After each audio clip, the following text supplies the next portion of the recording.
Hi guys, welcome back to the channel again this week. Today is another sewing tutorial just because I felt like making a pair of really outrageous pants in print, and I don't think there's any other better time to wear print big pants than during the summer. So in this tutorial I'll be showing you how I made this Palazzo oversized pants that fit so snugly around the waist but flare out as it goes towards my feet. I styled it up with this white top that I just quickly put together to match with the pants because I looked in my wardrobe and realized I had nothing to go with these pants that I made. So if you want to see how I made these pants and the outcome as well as some fun styling here in London, keep watching.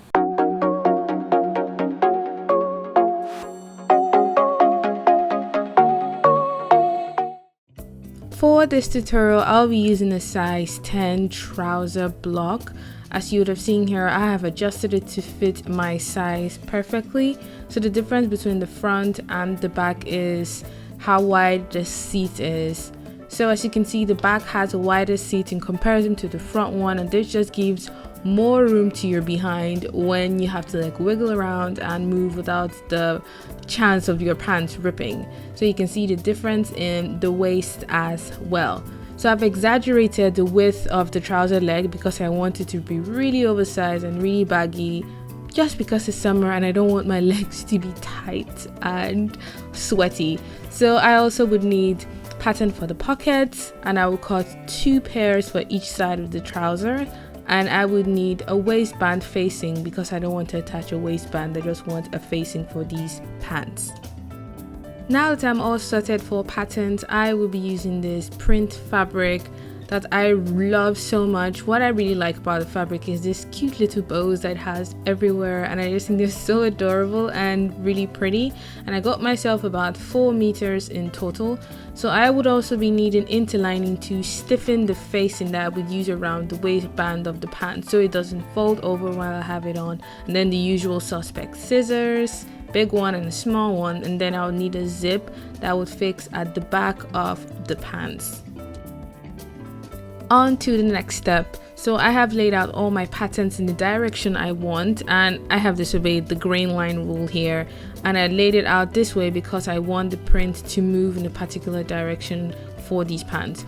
So I'm just quickly going to cut out the number of pieces I need. I would need 2 fronts, 2 backs, 2 pairs of pockets, and for the facing I would need 2 fronts, that's 1 on each side, and 2 backs. So I'm just going to quickly cut out all the pieces I need here just to make sure everything is complete and on point. At this point I have all the pieces I need, so I have 2 fronts and 2 backs, which will go all together to create the 2 legs of the trousers. I have the waistband for the back and the front. This way the waist will be finished up neatly, and I have 2 pair of pockets. The next step is to knitting up all of my edges. I just love doing this right before I join any parts together because I know once I've sewn everything I don't have to go in again to finish off any seams. So since it's a woven fabric, I think it's really important to knit enough edges.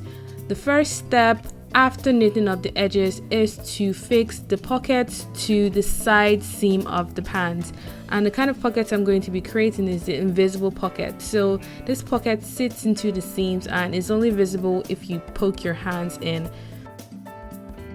To actually join the pockets to the trouser itself, the first thing you do is put 2 right sides together of one side of the pocket against one side of the trouser leg.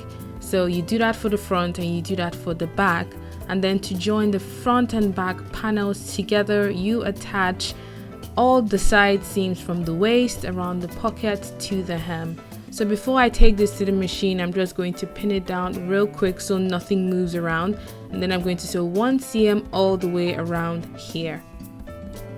At this point, this is what the trouser looks like. I have joined 1 cm of the side seam of the front and the back panels together, and this is the state of the pocket. I love this invisible pocket because it's really clean and it comes out really nice on both trousers and skirts, and this is for one side of the trouser. So to finish just one leg of the trouser, after doing that side, I am going to join the inner leg before working on the other leg of the trouser. So I'm just going to sew 1 cm from this edge all the way to the hem. So I'm just going to quickly stitch that on my domestic machine, making sure to get everything nice and neatly in there. I love to work with pins before taking it to the machine. Here I have worked on both legs, but they're not yet joined together. I have attached the pockets to the side seam of the right and the left leg of the trouser. So after this is all done, the next thing is to obviously join the right and the left leg, right? So the aim is to join the two front sides together and the two back sides together. So you just have one continuous stitch from the front to the back. And I just think this is like the easiest way to join trouser pieces together. It can be really confusing, but once you join every right side and all the left sides, you just know when it comes to this point, all you have to do is stitch front all the way to the back. So this is the point where I want my zip to sit. That's why I've left it open, and I've just used pins to indicate where I want my stitch to stop. I'm going to be fixing a short zip at the center back of the pants. At this point, I have stitched the seat of the trousers and I'm about to fix the zip.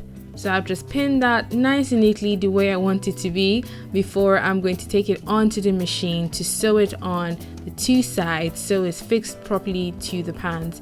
This is like the simplest way of fixing on zips. There's several other ways, but I find that doing this is really quick and really easy, and I don't struggle a lot at the machine because I know where exactly I want my zip to sit because it's been pinned down perfectly in position.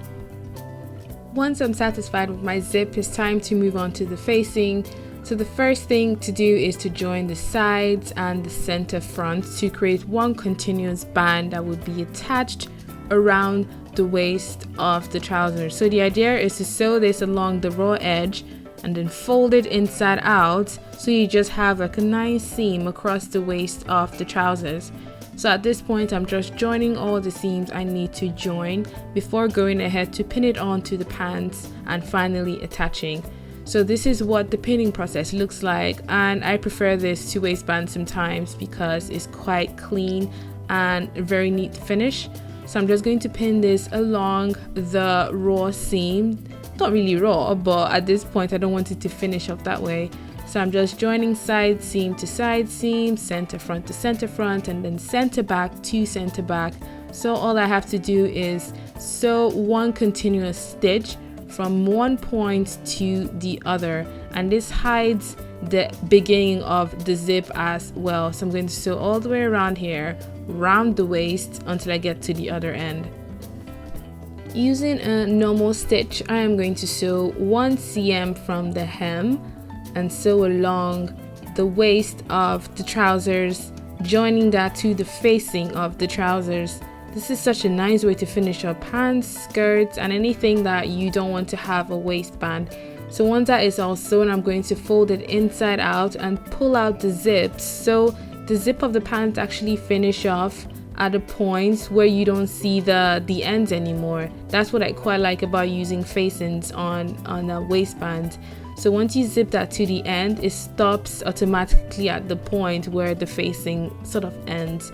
So I'm going to give this a nice press and possibly tack down the center front so it doesn't fold over when I have the pants on.